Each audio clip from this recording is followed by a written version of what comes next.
అధ్యాయం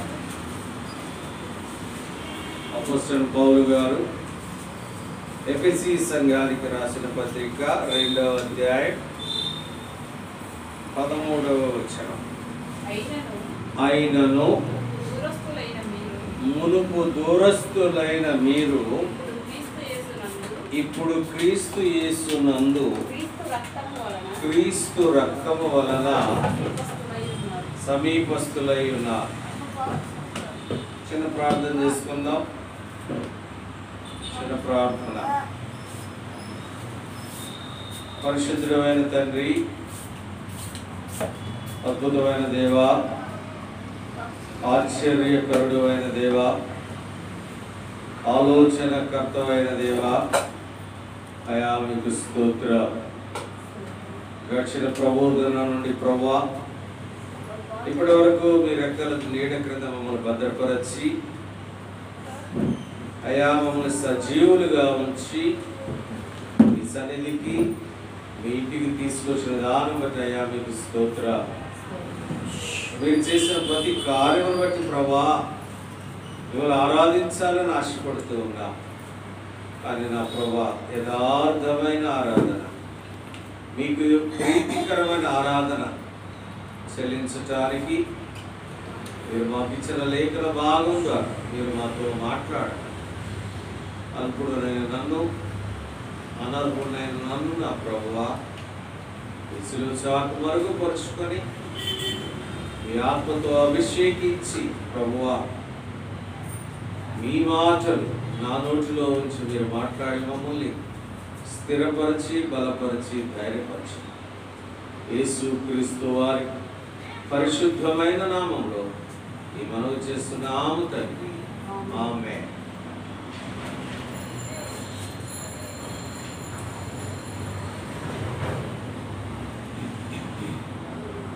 క్రమంలో ఆరాధన, ఎందుకు మనము దేవుణ్ణి ఆరాధించాలి, ఎందుకు మనము దేవుణ్ణి ఘనపరచాలి అని అంటే, ఆయన మీకు తెస్సలోనికీయులకు రాసిన పత్రికలో ఒక మాట అంటా ఉన్నాడు. ఏంటంటే, ప్రతి విషయములోనూ మీరు కృతజ్ఞతాస్తుతులు చెల్లిస్తూ ఆరాధించుట నా చిత్తమై ఉన్నది అని చెప్తున్నాడు. దేవుని చిత్తం ఏంటంటే ఆయన ఆరాధించాలి ప్రతి విషయంలో కూడా. కాబట్టి ఈ ఆరాధనలో, ఈ ఆరాధన యొక్క వాక్యంలో ఏం నేర్చుకుంటామంటే, దేవుడు ఎవరు, దేవుడికి ఉన్న వ్యక్తిత్వం ఏంటి, ఆయన చేసిన కార్యం ఏంటి, అలానే మనం ఎలాంటి వారు, ఇది నేర్చుకోవాలి. ఈ రెండు విషయాలు నేర్చుకోవాలి. మనం ఎవరో అంట, నువ్వెవరో క్రీస్తుకి దూరస్తులుగా ఉన్నామట. ఎవరో మనం క్రీస్తుకు దూరస్తులుగా ఉన్నాం. అంటే క్రీస్తు అంటే అర్థం ఏంటి? అభిషిక్తుడు. క్రీస్తు అంటే ఆయనకున్న గొప్ప లక్షణం ఏంటంటే పరిశుద్ధత. పరిశుద్ధుడు ఆయన. పరిశుద్ధునికి మనం దూరంగా ఉన్నాం. మహోన్నతుడికి మనం దూరంగా ఉన్నాం. సృష్టికర్తకి మనం దూరంగా ఉన్నాం. మనల్ని కాచి కాపాడుతూ ఉన్న ఆ దేవునికి మనం దూరంగా ఉన్నాం. ఎప్పుడు? మునుపు. ఇది మనం గమనించాలి. అంటే మునుపు ఎలా ఉన్నాము, ఎటువంటి స్థితిలో ఉన్నాము అనేది మొట్టమొదటిగా మనము తెలుసుకుంటాం. ప్రతి ప్రభు దినం, ప్రతి పరిశుద్ధ దినం మన గురించి మనము దేవుడు మనకు చెప్తా ఉంటాడు, గుర్తు చేస్తూ ఉంటాడు. ఇప్పుడైతే దేవుని మహాకృపను బట్టి మనం ఎవరో పరిశుద్ధులం, దేవుని పిల్లలం, దేవుని కుమారులం, దేవుని కుమార్తెలం, దేవుని సంఘ సభ్యులం, దేవుని జనాంగం, ఇజ్రాయేలు అనే నామమును పొందిన వారమ్మ. ఇజ్రాయేలు అంటే అర్థం ఏంటి? ఒకసారి గమనించండి. ఇజ్రాయేల్ అంటే అర్థం ఏంటి? యాకోబు అనే వ్యక్తి, ఇస్సాకు యొక్క కుమారుడైన యాకోబు తన అన్న దగ్గరికి వెళ్ళేటప్పుడు తన అన్న విషయంలో 2 సార్లు మోసం చేశాడు. గుర్తున్నదా? ఏంటి? ఒకసారి ఆ చిక్కుడు కూర కొరకే జ్యేష్ఠత్వాన్ని అమ్ముకునే విధముగా ఒకసారి మోసం.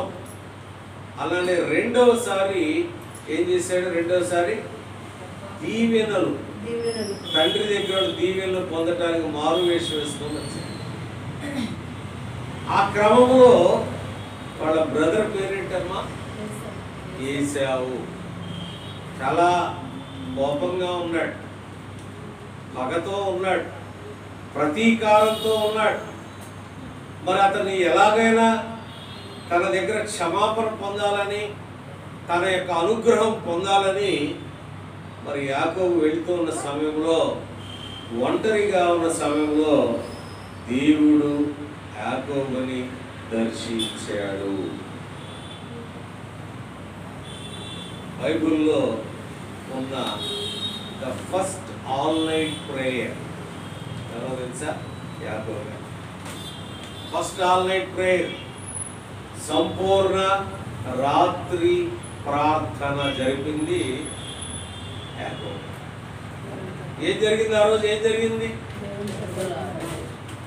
దేవునితో పెనుగులాడి, దేవునితో పెనుగులాడి, నీవు నన్ను నిశ్చయముగా ఆశీర్వదిస్తే తప్ప నేను నిన్ను విడిచిపెట్టాను. అంటే దేవునితో సహవాసం కలిగి ఉన్నప్పుడు ఎలా ఉంటుందంటే ఆ గొప్ప ఉంటుంది. అప్పుడు ఏమైంది ప్రియులారా? నీ పేరేంటి అని అన్నాడు. మొట్టమొదటిగా ఆశీర్వదించలా. నీ పేరేంటి అని అన్నాడు. ఏం చెప్పాడు? యాకోబు. అంటే అయ్యా నేను మోసగాడిని ఒప్పుకున్నాడు. సిగ్గుపడ్డా. తన యొక్క స్థితిని, తన యొక్క పరిస్థితిని, తను చేసిన కార్యముని, తను ఇన్వాల్వ్ అయిన ఆ పాపాన్ని కూడా ఒప్పుకోవటానికి సిగ్గుపడకుండా దేవుని ముందు ఆ పాపమును లేదా తన స్థితిని ఒప్పుకున్నాడు. కాబట్టి దేవుడు చాలా సంతోషించాడు. కొన్నిసార్లు ఏం చేస్తాం? మనం ఒప్పుకో, ఎవరన్నా ఏమన్నా అనుకుంటారేమో అనుకునేది ఏంటి? దేవునికి నీకు మధ్యలో ఉన్న సంబంధం అది, వేరే వాళ్ళతో సంబంధం లేదు మనకి. తర్వాత ఆ యాకోబు ఏమయ్యాడు అంటే ఏమైంది? మార్పు జరిగింది ప్రియుల. ఇజ్రాయేలు అనంటే మార్పు చెందిన వారు. ఇజ్రాయేలు దేశానికి చెందిన వారు కాదు. ఒక రాంగ్ యాటిట్యూడ్లో ఉంటాం మనం. ఇజ్రాయేలు ప్రజలు అంటే ఇజ్రాయేలుకి సంబంధించిన వీళ్ళందరినీ ఇజ్రాయేలు పంపించాలి కదా, వీళ్ళది ఈ దేశం కాదు అని కొంతమంది భయంకరంగా వాళ్ళు ఆ విధంగా మాట్లాడారు. కానీ ఇజ్రాయేలు అంటే మార్పు చెందుట, పాత జీవితం నుండి కొత్త జీవితమునకు మనము మార్పు చెందుట, అదే ట్రాన్స్ఫర్మేషన్. ఎలా ఉన్నామట? మనము మునుపు క్రీస్తుకు దూరస్తులుగా ఉన్నాం. అటువంటి వారిని చూడండి ఏం చేశారు ఒకసారి.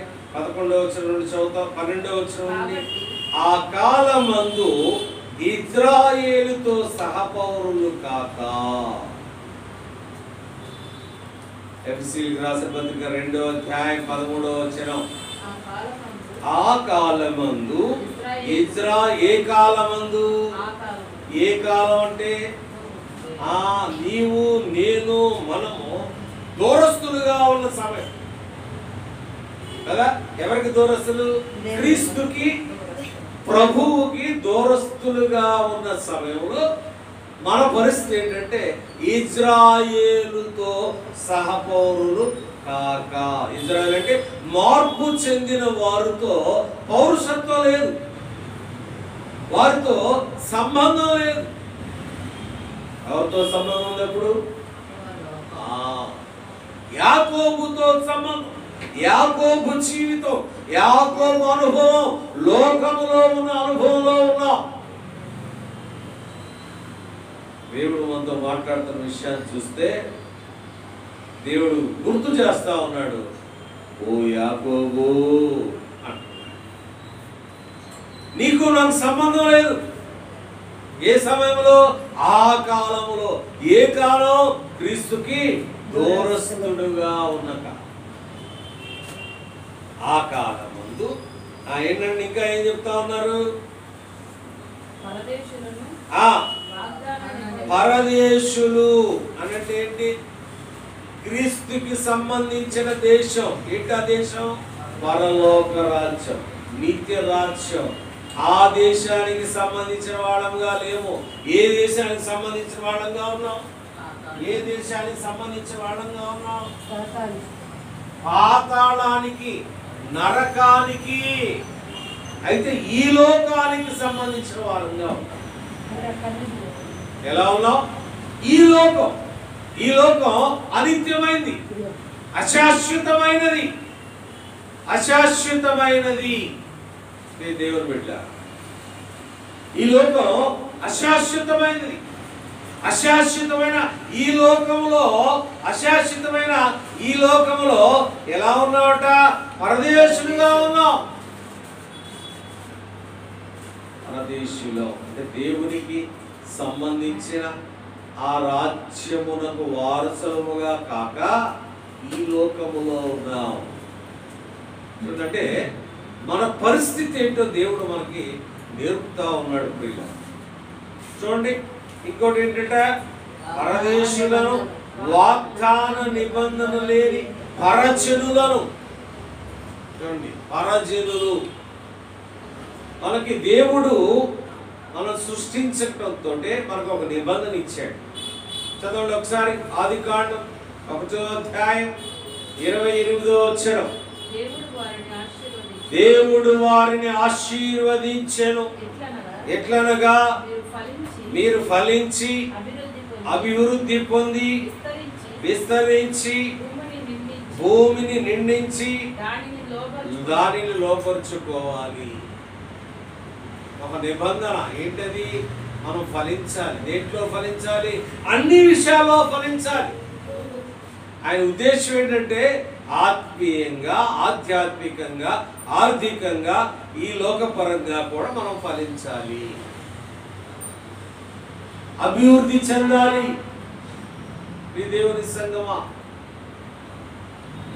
కానీ మనకి నిబంధనలు లేవు.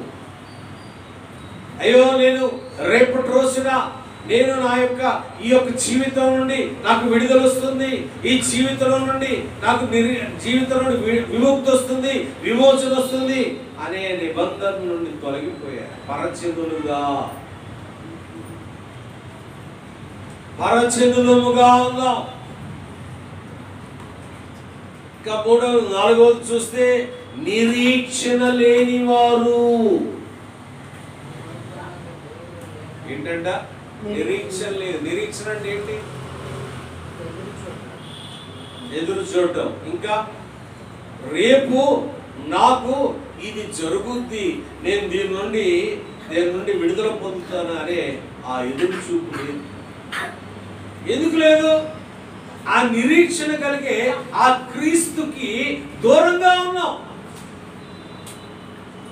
ఆ యొక్క హోపు నుంచి ఆ ప్రభువుకి మనము దూరముగా ఉన్నాం. దేవుని బిడ్డ, ఇక్కడ మనం గమనిస్తే, దేవుని సంగమా, ఇక్కడ మనం గమనిస్తే క్రీస్తుకి దూరస్తులుగా ఉన్న మనము నిరీక్షణ లేని వారముగా, ఎటువంటి హోప్ లేని వారముగా, ఎటువంటి ఎదురు చూపు లేని వారుగా, అయ్యో నా జీవితంలో నేను ఈ నా పరిస్థితి నుండి నాకు విడుదల వస్తుంది, నాకు విముక్తి వస్తుంది, నేను రేపటి రోజున నా ప్రభువుతో కలిసి సహవాసం చేస్తాను, నా పరిశుద్ధంతో కలిసి సహవాసం చేస్తాను, నా యొక్క శ్రమ నుండి, నా ఈ దుఃఖం నుండి, నా ఈ యొక్క వేదన నుండి, నా యొక్క అవమానం నుండి నాకు విడుదల వస్తుందని నిరీక్షణ లేదు. ఎందుకంటే ఆ నిరీక్షణ ఇచ్చే ఆ క్రీస్తు ప్రభువుకు మనము దూరస్తులుగా. చూడండి, అంటే మన పరిస్థితిని దేవుడు మనకి గుర్తు చేస్తాం. నిరీక్షణ లేదు. ఈ రోజునైతే మనకు ఆ నిరీక్షణ, దేవుడు మనకు ఆ నిరీక్షణ ఇచ్చాడు. వ్యాధ రేపు తప్పు, బాధ ఎల్లుండి తప్పు, వేదన 2 రోజులు తప్పు. ఎందుకంటే నీకు తోడుగా నీ హృదయంలో ఎవరున్నారు? సజీవుడైన క్రీస్తు ప్రభువు ఉన్నారు. ఆయన సజీవుడు, ఆయన మహిమ కలిగిన వాడు, నిరీక్షణ ఇచ్చే దేవుడు, విముక్తి చేసే దేవుడు, విమోచించే దేవుడు, నీకు నాకు మనకి దేవుడుగా ఇప్పుడు ఉన్నాడు. కాబట్టి నీకు నిరీక్షణ. ఆ సమయంలో, ఆ కాలములో నీకు నిరీక్షణ లేదు, నాకు లేదు. ఇంకా చూస్తే లోకమందు దేవుడు లేని వారుగా ఉన్నాం. దేవుడంటే లక్ష్యం లేదు, దేవుడంటే భయము లేదు, దేవుడంటే భక్తి లేదు. మన ఇష్టం వచ్చినట్టు మనం చేస్తున్నాం.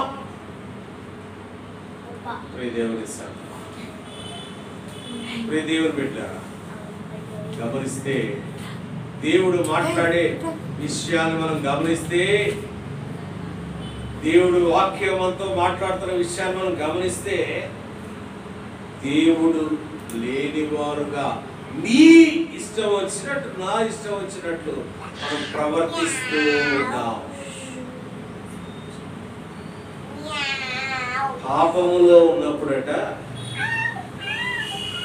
మనం ఏం చేస్తున్నామో, ఏం మాట్లాడుతున్నామో, ఏమి చూస్తున్నామో మనకు తెలియదు. పాపంలో ఉంటే, అంటే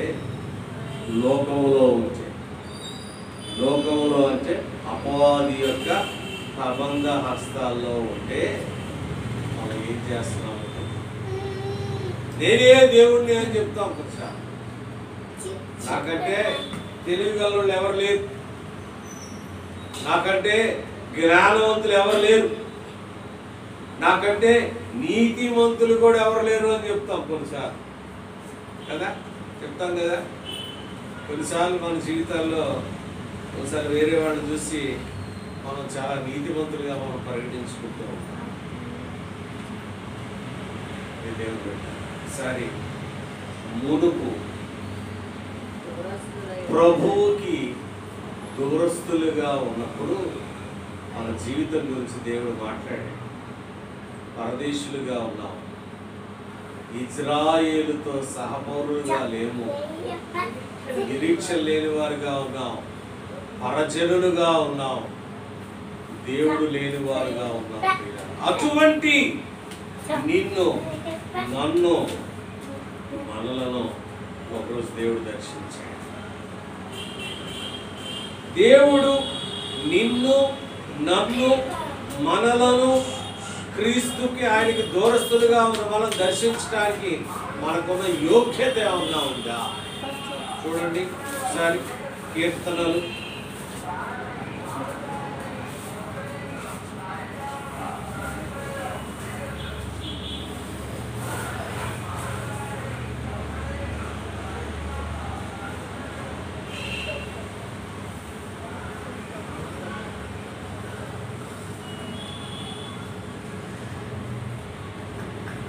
139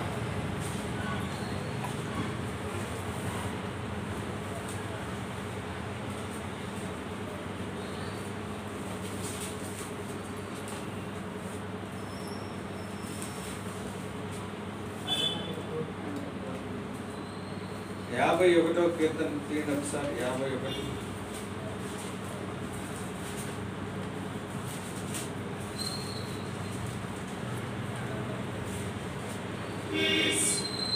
ఐదో వచ్చి, నేను పాపములో పుట్టిన వాడను, పాపములోనే నా తల్లి నన్ను గర్భమున ధరించెను. ఎవరో మనం పాపములో జన్మించిన వారు. మరి నిన్ను నన్ను మనలను దేవుడు దర్శించడానికి, దేవుడు జ్ఞాపకం చేసుకోవడానికి మనకున్న యోగ్యత ఏముందంటే ఎటువంటి యోగ్యత లేదు. ఎందుకంటే మన జన్మే పాపపు జన్మ. పాపములోనే నా తల్లి నన్ను గర్భమున ధరించాను. ఇదేమి క్రీస్తుకు దూరస్తులుగా ఉన్నావు. ఇజ్రాయెల్తో పౌరుషత్వం లేదు, నిరీక్షణ లేదు, దేవుడు లేనివారుగా ఉన్నావు. అటువంటి నిన్ను దేవుడు జ్ఞాపకం చేసుకొని ఇప్పుడు మనం ఆయన చేసింది ఏంటో చూస్తాం. చదవండి ఒకసారి. ఎఫెసీయులకు రాసిన పత్రిక 2వ అధ్యాయం 13వ వచనం. అయినను మునుపు దూరస్తులైన మీరు ఇప్పుడు క్రీస్తు యేసు నందు క్రీస్తు రక్తం వలన సమీపస్తులై ఉన్నారు. దేని వల్ల సమీపస్తులుగా వచ్చావు? ఆయన రక్తం వలన మాత్రమే. ఆయన రక్తం ఏంటంట? పరిశుద్ధమైనది, నిర్దోషమైనది, నిష్కలంకమైనది, పవిత్రమైనది, విలువ కట్టలేనిది, విలువ లేని, నీ కొరకు నా కొరకు విలువ కలిగిన, పరిశుద్ధమైన, నిర్దోషమైన, నిష్కలంకమైన ఆయన రక్తాన్ని మన మీద ప్రోక్షించాడు. అందువల్లనే దూరస్తులుగా ఉన్న మనల్ని సమీపస్తులుగా చేసి, నీకు నాకు ఎటువంటి యోగ్యత లేదు, నీకు నాకు ఎటువంటి నీతి లేదు, ఎటువంటి మంచితనం లేదు, ఎటువంటి పరిశుద్ధత లేదు. నీ జన్మ నా జన్మ ఎటువంటిది? తల్లి గర్భంలోనే పాపంలో మనం జన్మించాం. అటువంటి నిన్ను, అటువంటి నన్ను దేవుడు జ్ఞాపకం చేసుకొని, చూడండి కొరింథీయులకు రాసిన పత్రిక 5వ అధ్యాయం, 2వ పత్రిక 5వ అధ్యాయం 17వ వచనం చదువుతాం. కాగా ఎవడైనను క్రీస్తు నందున్న ఎడల వాడు నూతన సృష్టి, పాతవి గతించెను, ఇదిగో కొత్తవాయను.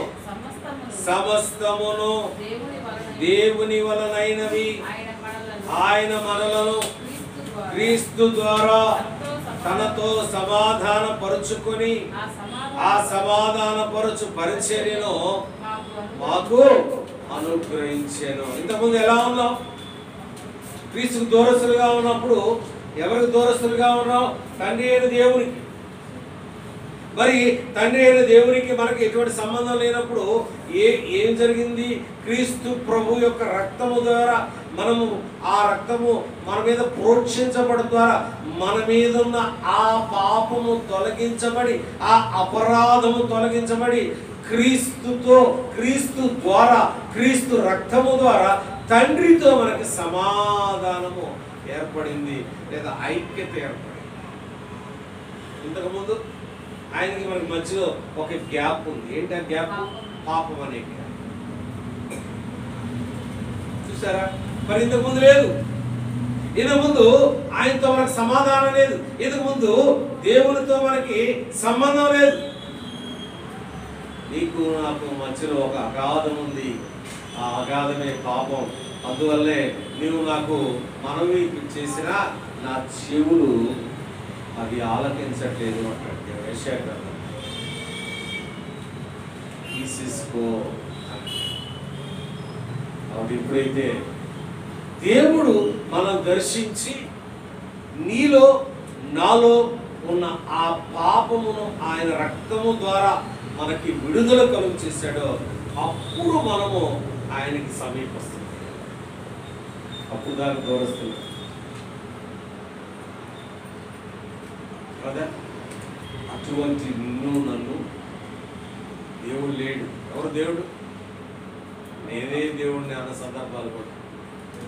నాకంటే జ్ఞానవంతులు ఎవరు లేరు ఈ లోకంలో. నేను చెప్పిందే వినాలి. ఈ ప్రపంచాన్ని పరిపాలించిన కొంతమంది రాజులు ఉన్నారు.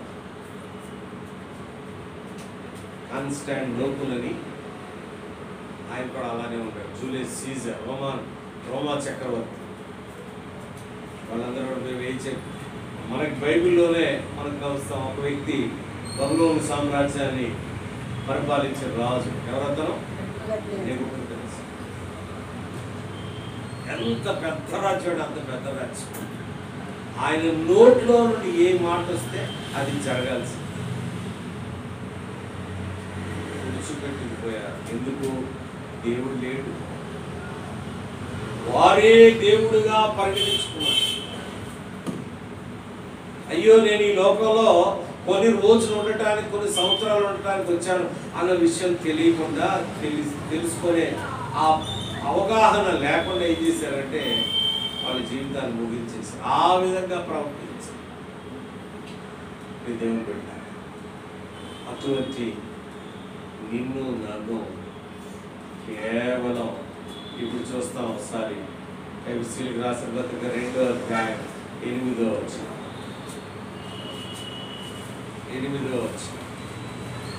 అయినను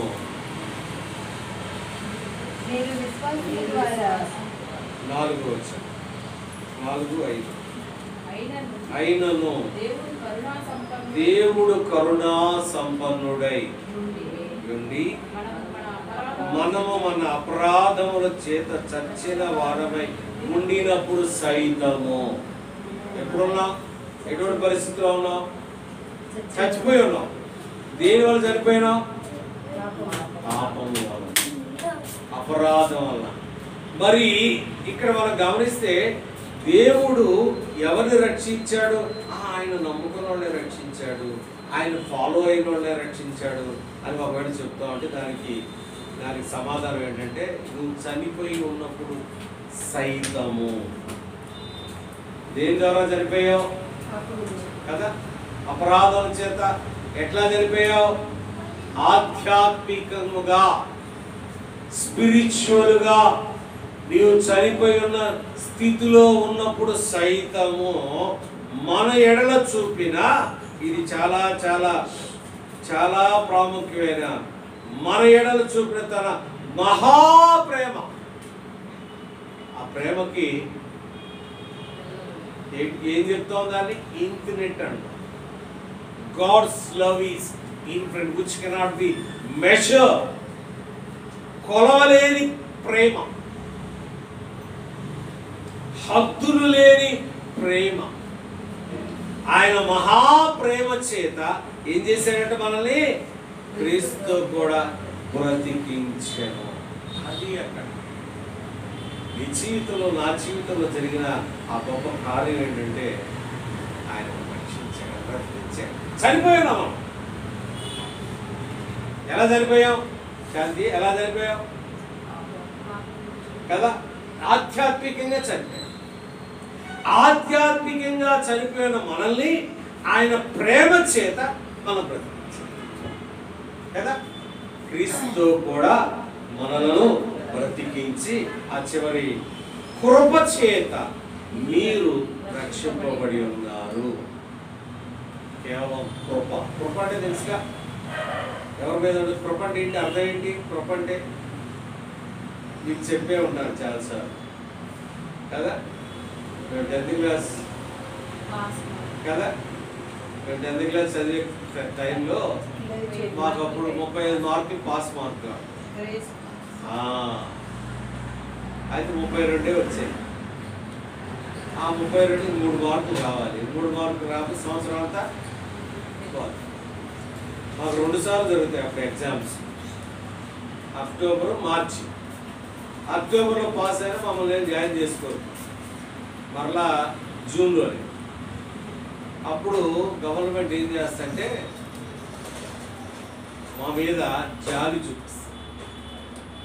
అయ్యో పాపం సంవత్సరం పాడైంది, ఆ సంవత్సరం వాడు వెనకబడతారు ఎందుకులే అనేసి ఆ 3 మార్కులు మనం కలుపుదాం. ఏ 3 కదా? 3 మార్కులు 3 మార్కులు మనం కలుపుదాం. ఆ MS 2 తొలగి అంటే మార్చి సెప్టెంబర్ అన్నమాట.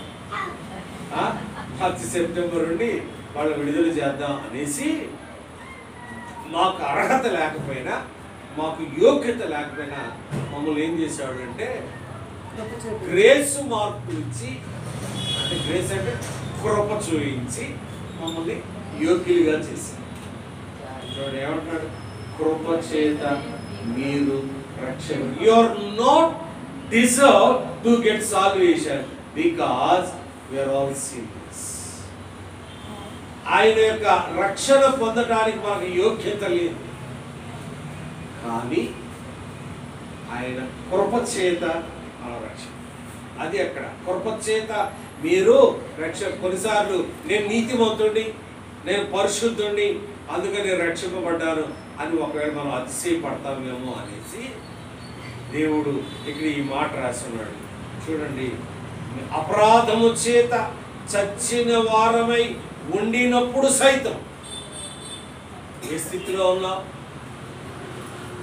నా పాపముల చేత ఆధ్యాత్మికంగా మనం చనిపోయినప్పుడు సైతము ఆయన ప్రేమ చేత మనలను రక్షించిన దేవుడు. ఆయన ఎవరు? ప్రేమామయుడు. ఆయన ఎవరు? కృపామయుడు. ఆయన ఎవరు? రక్షకుడు. ఈ 3 విషయాలు దేవుడే కనుక నీ మీద నా మీద ప్రేమ చూయించి ఉండి ఉండకపోతే, అయ్యో ఒకవేళ వీరు నన్ను సేవిస్తే తప్ప, వీరు నన్ను జ్ఞాపకం చేసుకుంటే తప్ప, వీరు నన్ను అడిగితేనే తప్ప నేను వీళ్ళని రక్షిస్తాను, లేకపోతే నేను రక్షించను, నా రక్తాన్ని నేను వృధా చెయ్యను అని అనుకొని ఉండి ఉన్నట్లయితే ఇప్పటికి కూడా మనం లోపంలోనే జీవిస్తూ ఉంటుంది. ఇప్పుడు కూడా ఎలా ఉండేవాళ్ళు? క్రీస్తుకి దూరస్తులుగానే ఉండేవాళ్ళు. కాబట్టి ప్రియ దేవుని, మునుపు క్రీస్తుకి దూరస్తులుగా ఉన్న నిన్ను, నన్ను, మనలను సమీపస్తులుగా చేసుకున్న దేవుడు. అదే ఈరోజు ఆయన సమీపస్తులుగా చేసుకోవటానికి ఆయనకున్న వ్యక్తిత్వం ఏంటంటే ఆయన ప్రేమామయుడు, ఆయన కృపాసత్య సంపూర్ణుడు, ఆయన మన రక్షకుడు. మరి అప్పటి నుండి ఏం చేశాడు? 91వ కీర్తనలో చూస్తే నిన్ను కాపాడువాడు కొడుకడు నిదురపోడు. నిద్రపోతా ఉన్నాడా? తల్లి కొడుకు వస్తుందేమో, తల్లి కొడుకు వస్తుంది, నిద్రపోద్ది, పిల్లవాడిని పక్కన పెట్టి నిద్రపోవచ్చు కూడా, కానీ నేను నిన్ను మరవను అంటాడు. ఎంత గొప్ప దేవుడు అండి, ఎంత ప్రేమ కలిగిన దేవుడు అండి. ప్రియ దేవుని సరే, ప్రియ దేవుని బిడ్డ, మనం గమనిస్తే ఆయన ప్రేమామయుడు, ఆయన కృపామయుడు, ఆయన రక్షకుడు, నిన్ను నన్ను కాపాడుతూ ఉన్న దేవుడు. నీ ప్రతి పరిస్థితిలో నీకు కావాల్సింది సమకూరుస్తూ ఉన్న దేవుడు, నిన్ను ఆదరిస్తూ ఉన్న దేవుడు, నిన్ను బలపరుస్తూ ఉన్న. అంతకంటే ఏం కావాలి దేవుడు మనం ఆరాధించడానికి? కాబట్టి జ్ఞాపకం చేసుకొని, ప్రభా నీవే కనుక నీ ప్రేమ నా మీద చూయించకపోతే ఇజ్రాయేలుతో నాకు పౌరుషత్వం ఉండేది కాదు ప్రభా. నీవే కనుక కృప చూయించకపోతే నాకు నిరీక్షణ ఉండేది కాదు ప్రభా. నీవే కనుక నన్ను రక్షించకుండా ఉండకపోతే పరిశుద్ధులతో నీ మందిరములో ప్రభా నిన్ను ఆరాధించే ధన్యత నాకు ఉండేది కాదు ప్రభా. ఇవన్నీ కూడా జ్ఞాపకం చేసుకొని దేవుని బిడ్డ, నిజంగా ఎటువంటి యోగ్యత లేదు, ఎటువంటి అర్హత లేదు, ఎటువంటి నీతి లేదు. అయినా దేవుడు నీతో నన్ను మనల్ని జ్ఞాపకం చేసుకొని రక్షించిన దేవుడు. రక్షించటానికి ఆయనలో గొప్ప వ్యక్తిత్వం ఏంటంటే ప్రేమామయుడు. ఆయన కృపా సత్యసంధుడు. ఈ దేవుని సంగతి జ్ఞాపకం చేసుకొని దేవుణ్ణి మనసారా తిరిగి నలిగిన హృదయంతో, ప్రభువా నేనే పార్టీ వాడిని అయ్యా, నేనే పార్టీ దాన్ని, ప్రభువా నాకు ఎటువంటి నీతి లేదయ్యా, ఎటువంటి మంచితనం లేదు ప్రభువా. అయినా ప్రభువా నేను చనిపోకూడదని, అయినా ప్రభువా నేను పాతాళానికి వెళ్ళకూడదని, అయినా ప్రభువా నేను నరకానికి వెళ్ళకూడదని, దేవుని కుమారుడుగా ఉన్న మీరు మనుష్య కుమారుడుగా ఈ లోకానికి వచ్చి ప్రభువా ఒంటరిగా ఆకాశానికి భూమికి మధ్యలో ఒంటరిగా సిలువ మీద వేలాడి అయ్యా రక్తాన్ని చిందించి నన్ను బ్రతికించావా ప్రభువా. ఏ పార్టీ వాడిని ప్రభువా, ఇంత ప్రేమ నా మీద ఎందుకు ప్రభువా, నేనేమి ఇవ్వగలను ప్రభువా అని జ్ఞాపకం చేసుకొని తిరిగి నలిగిన ప్రదేశంలో దేవుడు మన ఎడల చూపిన, దేవుడు మన ఎడల చేసిన ఆ గొప్ప కార్యాలను జ్ఞాపకం చేసుకొని దేవుని మనం ఆరాధించాలి. నోరారగ చేతము దైవారాధనను ధారాళముగా పాడెదను, స్తోత్ర గీతమును ధారాళముగా పాడెదను, స్తోత్ర గీతమును. హల్లెలూయా హల్లెలూయా హల్లెలూయా హల్లెలూయా. నోరారగ చేతును దై